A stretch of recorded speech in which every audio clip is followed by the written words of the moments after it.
Magandang gabi sa atin mga kapatid kong rider sa Extrang TV, nagbabalik.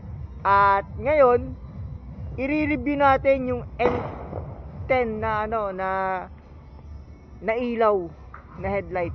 So ipakita ko sa inyo, ito yung kasi pagkakataong pwede nating i-review yung pinakang headlight natin na inilagay natin sa Sigma. So ito yung ating headlight. Bigyan ko lang kayo ng mabilis na sulyap. Okay, buksan natin, then buksan. Alright, so buksan natin yung headlight natin. Boom. Yan yung headlight natin mga kapatid kong rider. Napakaliwanag niya. Kaya mga kapatid kong rider, kung iniisip nyo na hindi maganda yung pinakang ilaw natin, ayan, eto, tingnan nyo ulit. Parang umaga, solid na solid, napakagandang itakbo. Kahit isa lamang yung yung ilagay nating headlight, maganda at maangas pa rin. Di na kailangan talaga ng mas maraming MDL pa. So eto, pakita ko sa inyo yung ilaw natin.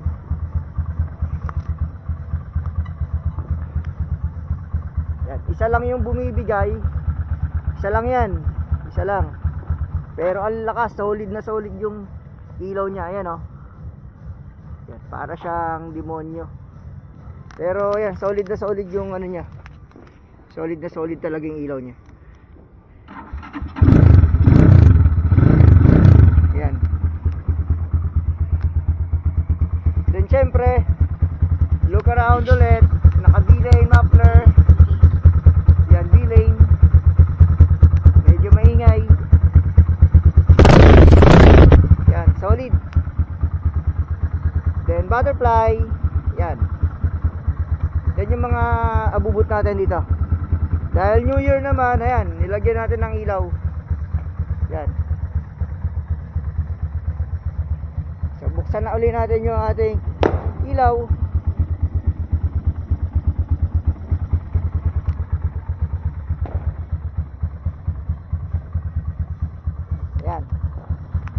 Then buksan natin yung headlight.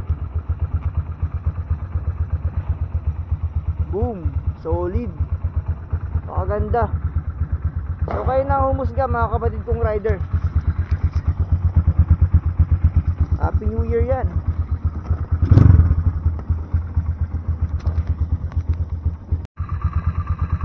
So ngayon nakita nyo naman kung gaano kaganda yung ilaw natin. So tara, takbo na tayo.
makita nyo kung gaano kaliwanag yung ilaw natin.